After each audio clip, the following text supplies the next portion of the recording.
विश्व हिंदू परिषद है, बजरंग दल है, हिंदू सभा है, तमाम उनका ये कहना है कि जब मुसलमानों ने पाकिस्तान बना लिया तो भारत देश में उनका क्या हक है। जब उन्होंने अपना देश बनाया तो यहाँ रहने का क्या सवाल है। वहीं मुसलमान जो आगेवान हैं उनका कहना है कि भाई उस समय जो राय मांगी गई थी वो हम में से 8% लोगों से ही मानी गई थी। 92% लोगों से तो कहा ही नहीं गया कि तुम क्या चाहते हो। और उन 8% लोगों ने अपने हित के लिए, अपने स्वार्थ के लिए पाकिस्तान के पक्ष में वोट दिया और पाकिस्तान बन गया। तो उसमें हमारा क्या कसूर है, हमने तो क्या किया है। राही मासूम रजा कहते हैं कि उस समय की जो पद्धति थी वो पद्धति ही ठीक नहीं थी और राय शुमारी, किसी की राय लेना ये गलत है। आज अगर भारत के जो अपने 36 राज्य हैं, इन राज्यों में से अगर राय शुमारी करी जाए कि तुम हिंदुस्तान में रहोगे कि नहीं रहोगे, ये कौन सा तरीका है कि किसी देश में पूछा जाए कि तुम हिंदुस्तान में रहोगे कि पाकिस्तान में रहोगे। ये तरीका ही गलत था। उस समय ऐसा करना भारत के लिए हितावह नहीं हुआ। और आज जो हमारे देश में जो समस्या है, ये समस्या बहुत बड़ी समस्या है। राय मासूम रजा कहते हैं कि ये पाकिस्तान क्या है। पाकिस्तान एक देश है और वो देश जो हमारे खिलाफ हमेशा शैतानी करता है। 4 बार लड़ाइयाँ हो चुकी हैं। वो 1 टैंक खरीदता है, हमको 25 टैंक खरीदना पड़ता है। हमारे भारत का जो पैसा है, हमारे भारत की जो प्रॉपर्टी है, हमारे भारत की जो आय है, वो काफ़ी मात्रा में पाकिस्तान की शैतानी के कारण हमको खर्च करना पड़ रहा है, क्योंकि हमारा देश बहुत बड़ा है। और दूसरी बात कि हम पाकिस्तान से डरते नहीं हैं। पाकिस्तान हमको निगल नहीं सकता, कभी नहीं निगल सकता है, लेकिन हमको सजाग तो रहना है, हमको सचेत तो रहना है। सचेत नहीं रहेंगे तो अंग्रेज कितने थे, इंग्लैंड कितना बड़ा देश है, तो इंग्लैंड के लोग हमको नहीं निगल गए। इसलिए हमको सचेत रहना है, हमको तैयार रहना है। और उस तैयार रहने में हमको बहुत सारी ताकत लगानी होती है और लगानी होगी।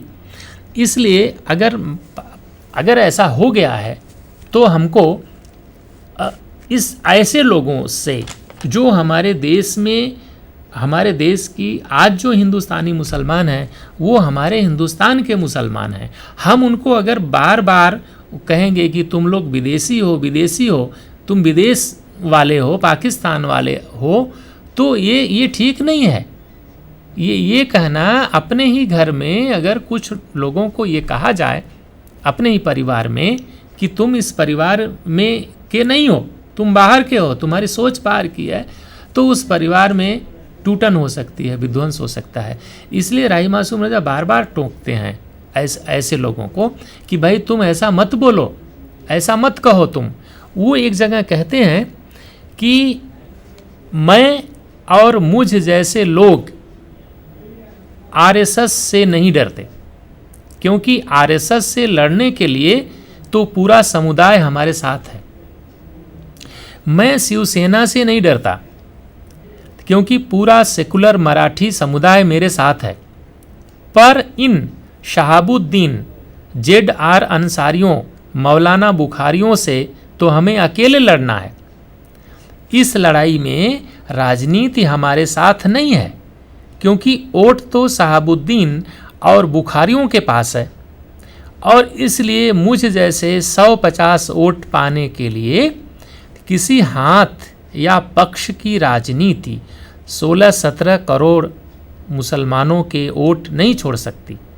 यही तो लोकतंत्र का दुर्भाग्य है कि यहाँ इंसानों को गिना जाता है। राही की बेचैनी उपरोक्त कथन से देखी जा सकती है। उन्होंने एक जगह और कहा है कि देश का बंटवारा हुआ। देश का बंटवारा क्या हुआ? मनुष्य के इतिहास में संस्कृति शायद पहली बार धर्म के आधार पर बांटी गई। चिनाब का पानी कहीं हिंदू है, कहीं मुसलमान। अंग्रेजों के ज़माने में चाय तो हिंदू मुसलमान हुआ करती थी, परंतु दरियाओं का पानी अंग्रेज़ों के जाने के बाद मुसलमान हुआ। यह बात बहुत परेशान करने वाली थी। एक हिंदुस्तानी के नाते मैं यह नहीं भूल सकता कि पाकिस्तान वास्तव में हमारे इतिहास का एक हिस्सा है।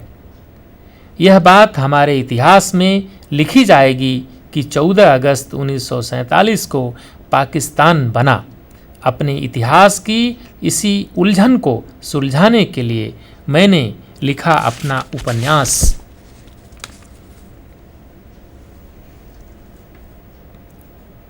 राही मासूम रजा गंगौली के जमींदारों के माध्यम से जमींदारी छीन जाने के बाद उनकी पायमाल आर्थिक स्थिति का वर्णन करते हैं। तो ये जो बात है राही मासूम रजा की कि बंटवारा कैसे हुआ। बंटवारा जो है उस समय ऐसा हुआ कि जहाँ मुसलमान ज़्यादा हैं वहाँ पाकिस्तान बनेगा, जहाँ हिंदू ज़्यादा हैं वहाँ हिंदुस्तान बनेगा। तो आप समझो देश का जो पश्चिमोत्तर भाग था वहाँ मुसलमान ज़्यादा थे, तो मुसलमान देश बना पाकिस्तान। देश के पूर्वी भाग यानी जिसको आप आज बांग्लादेश कहते हो, पश्चिमी बंगाल, आज हमारा बंगाल का एक छोटा सा टुकड़ा अभी भी हमारे पास है, उसका आधा भाग कट करके बांग्लादेश बना। 1971 के पहले उसको पूर्वी पाकिस्तान कहते थे। अब आप समझिए कि कैसी बात हुई थी उस ज़माने में कि बीच में हिंदुस्तान और दोनों तरफ पाकिस्तान। पश्चिमी पाकिस्तान की जहाज़ें पूर्वी पाकिस्तान जब जाती थी तो हमारे देश के ऊपर से होके के जाती थी। अब ये कैसा बंटवारा कि कहीं राही मासूम रजा कहते हैं कि नदियाँ भी बटीं, समुद्र भी बटे और वो धर्म के आधार पर बटे। तो ऐसा बंटवारा दुनिया में कहीं देखा नहीं जाता है कि जिस तरह से भारत के बंटवारे को लेकर के और इस तरह की बात कि अंग्रेज़ लोग जब थे हमारे देश में तो कहा जाता है कि चाय और खाना भी हिंदू और मुसलमान हुआ करती थी। इस तरह से उन्होंने उस ज़माने में ऐसा जहर बो दिया था हमारे हिंदू मुसलमानों के बीच में। दूसरी बात ये कहते हैं कि हमारे यहाँ जिनको हम सांप्रदायिक शक्तियाँ कहते हैं, जो आज़ादी के बाद से ही तोड़ फोड़ कर रही हैं, वो हिंदुओं में भी हैं और मुसलमानों में भी हैं। दोनों चीज़ें हमारे देश को कमज़ोर कर रही हैं, चाहे वो हिंदू सांप्रदायिकता हो और चाहे वो मुस्लिम सांप्रदायिकता हो। दोनों से ही देश विचलित होता है, टूटता है, कमज़ोर होता है। आज हमको बाहरी शक्तियों से ये कहा जाता है आम जिंदगी में कि बाहरी शक्तियों से तो हम लड़ सकते हैं, लेकिन आंतरिक शक्तियों से लड़ना बड़ा कठिन काम है। इसलिए जब लड़ाई अंदर और बाहर दोनों होती है तब उसमें कोई भी देश हो उसको संभलना काफ़ी कठिन काम होता है। जिन देशों में ये सब चीज़ें नहीं हैं, आपसी वैमनस्य नहीं है, राही मासूम रजा का कहना है कि ये जो हिंदुस्तानी मुसलमान हैं वो अरब, इराक, ईरान, अफ़गानिस्तान के नहीं हैं। इसी देश के लोग किसी न किसी कारण से इस्लाम धर्म स्वीकार किए। हालांकि वहाँ पहुँचने के बाद, इस्लाम धर्म में पहुँचने के बाद उनका भ्रम टूटा है, क्योंकि हिंदी के प्रसिद्ध राइटर एक दूसरे अब्दुल बिस्मिल्लाह नाम के एक बहुत बड़े राइटर हैं, जो हिंदू मुस्लिम संस्कृति को बहुत अच्छी तरीके से जानते हैं। उन्होंने लिखा कि हमारे देश की जो निम्न जातियां थीं, जो दलित थे, तो बहुत सारी संख्या में उन लोगों ने इस्लाम धर्म स्वीकार किया एक ज़माने में, क्योंकि हिंदू धर्म में उनको वो चीज़ नहीं मिलती थी जो उनको चाहिए थी। मंदिर में नहीं जाने दिया जाता था, छुआछूत का प्रचलन था उस ज़माने में, दलित भावना थी लोगों के अंदर। इसलिए उनको जब पता चला कि इस्लाम में भाईचारा होता है, वहाँ कोई छोटा बड़ा नहीं होता है, तो उन्होंने उसमें जाने का इरादा बनाया और बहुत सारा धर्म परिवर्तन उस ज़माने में हुआ, मध्यकाल में। लेकिन उन्होंने लिखा है कि उन्होंने ये लिखा है, अब्दुल बिस्मिल्लाह उनके लेखन के बारे में कहते हैं, और जो बदलाव धर्म परिवर्तन की जो बात है हिंदुस्तान में, जो तमाम हिंदू दलित निम्न जातियों के लोगों ने इस्लाम धर्म स्वीकार किया, तो उनका नतीजा क्या हुआ।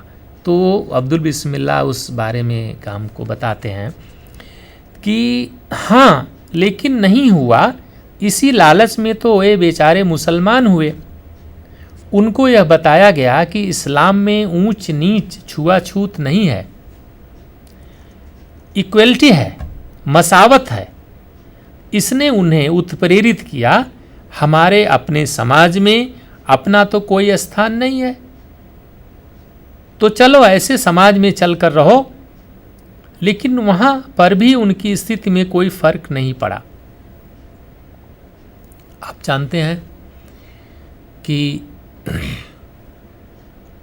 हिंदुओं की तर्ज पर ही मुसलमानों, जैसे हिंदुओं की तर्ज पर जातियां हैं हमारे यहाँ, जैसे हिंदुओं में जातियां हैं ऊंच नीच, वैसे ही मुसलमानों में भी हैं।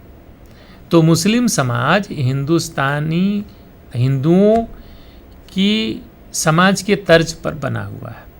वहाँ भी छुआछूत है, वहाँ भी ऊंच नीच है, वहाँ भी रोटी बेटी व्यवहार में फ़र्क है। रोटी बेटी का व्यवहार सबके साथ नहीं है। रोटी का मान लो हो, लेकिन बेटी का व्यवहार तो नहीं ही है। तो जो लोग निम्न जातियों से मुसलमान बने थे लोग, इस्लाम धर्म जिन्होंने स्वीकार किया था, उनका भ्रम टूट गया, क्योंकि तमाम निम्न जातियों के मुसलमान आज जिनको सरकार आरक्षण देने की बात कर रही है, तो वो चीज़ें जैसे हिंदुओं में हैं वैसे मुसलमानों में भी हैं। जो स्थिति समाज में रामचंद्र नाऊ की थी, वही स्थिति रहमान हज्जाम की थी। जैसे वह ठाकुर साहब के साथ पलंग पर नहीं बैठ सकता था, वैसे ही हज्जाम भी खां साहब की बगल में नहीं बैठ सकता था। इस तरह इनका वह उद्देश्य पूरा नहीं हुआ। मुस्लिम समाज का गठन बिल्कुल हिंदू समाज की तर्ज पर हुआ है। अब जो है राही मासूम रजा अपने वक्तव्यों में, भले वो फिल्म लेखन किया करते थे, बाद में उनकी ज़िंदगी के संबंध में आपको थोड़ा सा डिटेल में कहूँ कि राही मासूम रजा 4 भाई थे। सबसे बड़े भाई डॉक्टर मुनीस रजा, जो दिल्ली यूनिवर्सिटी के वाइस चांसलर होकर रिटायर हुए। उसके बाद राही मासूम रजा, मेहदी रजा, ये लोग बहुत पढ़े लिखे लोग थे और चारों के चारों भाई कम्युनिस्ट विचारधारा के थे। अलीगढ़ यूनिवर्सिटी में चारों भाई प्रोफेसर थे, लेकिन राही मासूम रजा जो थे वो उनकी जो विचारधारा थी वो मुस्लिम लीग के बिल्कुल खिलाफ थी। इसलिए और अलीगढ़ यूनिवर्सिटी में मुस्लिम लीगों का प्रभाव बहुत पहले से ही रहा है। इसलिए मुस्लिम लीगियों ने इन चारों भाइयों को उस यूनिवर्सिटी से निकाल दिया था, बहिष्कृत कर दिया था। तो उनके जो 3 भाई थे तो जगह जगह उन्होंने नौकरी ले ली, लेकिन राही मासूम रजा चूँकि लेखन में बहुत आगे थे और एक मित्र की सहायता से वो मुंबई आ गए और उन्होंने फिल्मों में लिखना शुरू किया। उन्होंने फिल्मों में लिखा और फिल्मों में उन्होंने जो लेखन में उनका रह गया था हिंदी उर्दू लेखन में, उसको उन्होंने फिल्मों के माध्यम से उन्होंने पूरा किया। उनका ये कहना था कि हिंदी फिल्में हायर एजुकेशन में, उच्च शिक्षण में भी इनको पाठ्यक्रमों में रखना चाहिए। उन्होंने एक उदाहरण दिया है, उदाहरण उन्होंने शोले पिक्चर का दिया है। शोले हम सब ने देखी है कि उसमें एक पुलिस इंस्पेक्टर का हाथ जो है डाकू काट लेता है, गब्बर सिंह। तो वो जो पुलिस इंस्पेक्टर है वो FIR पुलिस में नहीं लिखाता, क्योंकि वो जानता है कि हमारे देश की जो पुलिस है वो निकम्मी है, बेकार है, वो कुछ नहीं कर सकती है, लूट का माल खाती है। तो वहीं पर 2 ऐसे सामान्य लड़के जो अपनी ताकत से, अपने बल से गब्बर सिंह को परास्त करते हैं। यानी जो काम पुलिस नहीं कर सकती है वो काम हमारे ही समाज के नौजवान लोग अगर चाहें, अगर उधार लें तो वो काम कर सकते हैं। गब्बर सिंह पूरे क्षेत्र को परेशान करता है, बहुत ही परेशान करता है। और पुलिस को, जैसा कि आप जानते हैं कि हिंदुस्तानी पुलिस घटना बनने के बाद ही दिखती है, तो उसमें ये बता